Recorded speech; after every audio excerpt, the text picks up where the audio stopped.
بسم اللہ الرحمن الرحیم۔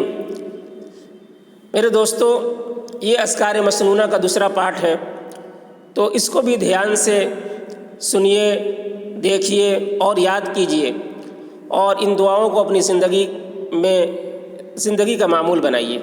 تو چلیے آج کا سبق شروع کرتے ہیں۔ مسجد میں داخل ہوتے ہوئے پڑھنے کی دعا: اللہم افتح لی ابواب رحمتک۔ جب مسجد سے نکل رہے ہو تو سب سے پہلے داہنا قدم کو نکالنا ہے، اور داہنا قدم جب نکال رہے ہو، باہر رکھ رہے ہو، تو اسی وقت یہ دعا پڑھنا ہے۔ وہاں پر کھڑے کھڑے پڑھنا ضروری نہیں ہے، آپ جب اس وقت شروع کر دینا اس دعا کو پڑھنا، پھر آپ نکل جائیے مسجد سے۔ مسجد سے نکلتے ہوئے پڑھنے کی دعا: اللہم انی اسألک من فضلک۔ یہ مسجد سے جب نکلے تو سب سے پہلے بایاں قدم کو باہر نکالے اور اسی وقت یہ دعا پڑھنا شروع کر دیں۔ وہاں پر کھڑے کھڑے پڑھنا کوئی ضروری نہیں ہے، آپ آگے بڑھ کے بھی پڑھ سکتے ہیں، لیکن جب قدم باہر نکال دیے ہو، بایاں قدم باہر رکھ دیے ہو مسجد سے باہر، تو اسی وقت یہ دعا پڑھنا شروع کر دیجیے۔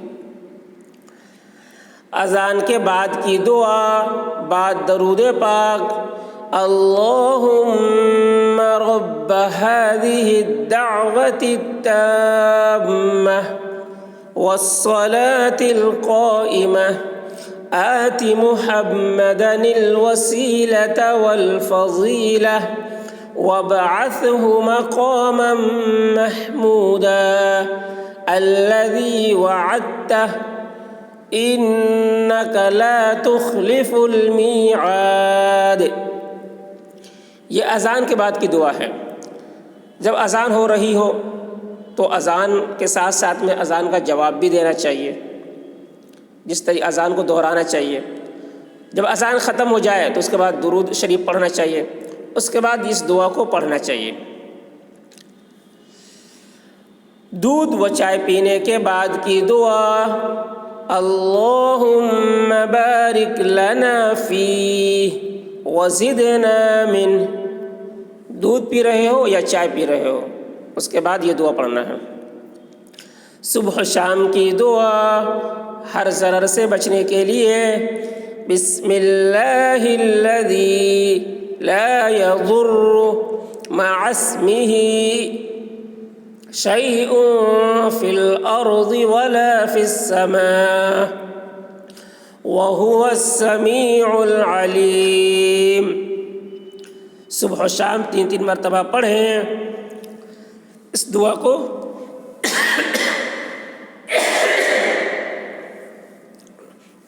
صبح میں 3 مرتبہ پڑھنا ہے اور شام میں 3 مرتبہ پڑھنا ہے۔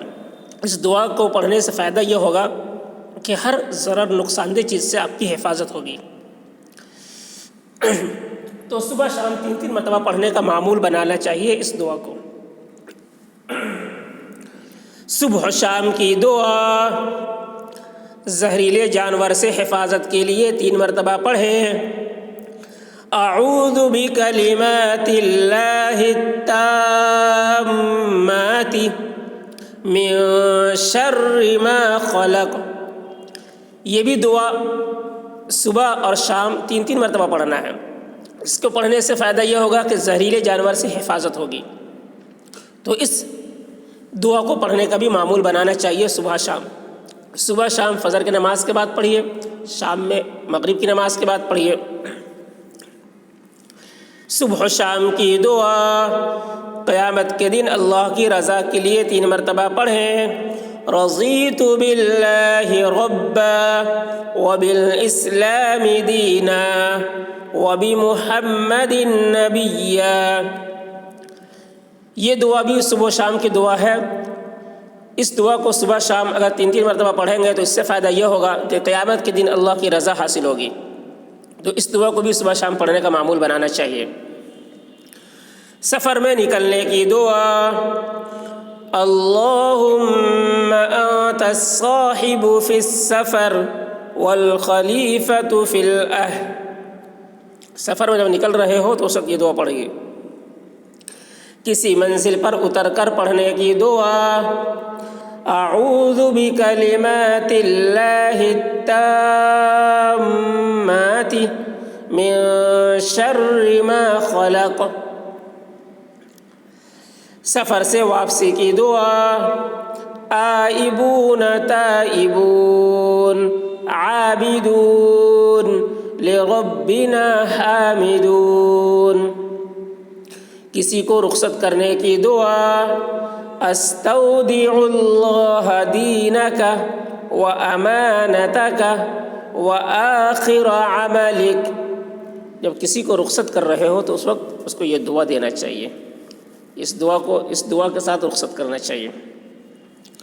صبح کے وقت اللہم بک اصبحنا وبک امسینا وبک نحیا وبک نموت والیک المصیر، یہ دعا صبح کے وقت پڑھیے فجر کے بعد۔ شام کے وقت اللہم بک امسینا وبک اصبحنا وبک نحیا وبک نموت والیک النشور، یہ دعا شام کے وقت پڑھنے کی ہے، مغرب کے بعد پڑھیے۔ دنیا و آخرت کی تمام تفکرات کی کفالت کے لیے حسبی اللہ لا الہ الا ہو علیہ توکلت وہو رب العرش العظیم، دنیا اور آخرت کی تمام تفکرات، تمام پریشانی کا بدل ہو جائے گی یہ دعا اگر اس کا اہتمام کریں گے۔ جب نیند نہ آئے اللہم غارت النجوم وہدأت العیون وانت حی قیوم لا تأخذک سنة ولا نوم یا حی یا قیوم اہدی لیلی انم عینی، جب رات کے وقت نیند نہ آ رہی ہو تو اس وقت یہ دعا پڑھیے۔ بہت لوگوں کو شکایت ہوتی ہے راتوں میں نیند نہیں آتی ہے، نیند کی گولیاں کھا کر سوتے ہیں۔ ہمارے نبی نے یہ دعا سکھائی ہے کہ جب نیند نہ آئے تو یہ دعا پڑھو، نیند آ جائے گی۔ تو اس دعا کو پڑھنے کا اہتمام کریں اگر نیند نہ آ رہی ہو۔ چھینکنے والا کہے الحمدللہ، اور یہ دعا پڑھے تو ڈاڑھ اور کان میں کبھی درد نہ ہوگا۔ الحمدللہ رب العالمین علی کل حال ما کان، یہ دعا ہے، اس دعا کو اگر پڑھیں گے تو ڈاڑھ اور کان میں درد نہیں ہوگا، تو اس دعا کو پڑھنے کا اہتمام کرنا چاہیے۔ سننے والا کہے یرحمک اللہ، جب کوئی چھینکے تو اس کو الحمدللہ کہنا چاہیے، تو جو سنے گا اس پر واجب ہے کہ وہ یرحمک اللہ کہے، اگر نہیں سنا ہے تو پھر اس پر یرحمک اللہ کہنا واجب نہیں، لیکن سنا ہے تو اس پر ضروری ہے کہ وہ یرحمک اللہ کہے۔ پھر چھینکنے والا کہے یہدیکم اللہ ویصلح بالکم، دروازہ بند کرتے وقت، چراغ بجھانے یا بجلی کا بٹن بند کرتے یا کپڑا اتارتے وقت کی دعا بسم اللہ، یہ دعا ہے جب دروازہ بند کر رہے ہو تو اس وقت بسم اللہ پڑھ کر دروازہ بند کرنا چاہیے۔ چراغ بجھا رہے ہو یا بجلی کا بٹن بند کر رہے ہو تو اس وقت بسم اللہ پڑھ کر چراغ بجھانا چاہیے، بجلی کا بٹن بسم اللہ پڑھ کر بند کرنا چاہیے۔ کپڑا اتار رہے ہو تو اس وقت بسم اللہ پڑھ کر کپڑا اتارنا چاہیے۔ مرغ کی بانگ سننے پر اللہم انی اسألک من فضلک، جب مرغ کی بانگ سنے تو اس وقت یہ دعا پڑھے۔ تو یہ 40 دعائیں ہو گئی دونوں پارٹ ملا کر۔ تو ان دعاؤں کو پڑھنے کا معمول بنائے اور اپنی زندگی کو رسول اللہ صلی اللہ علیہ وسلم کی سنتوں کے مطابق گزارے۔ اللہ تعالیٰ ہم سب کو ان دعاؤں کا اہتمام کرنے کی توفیق عطا فرمائے۔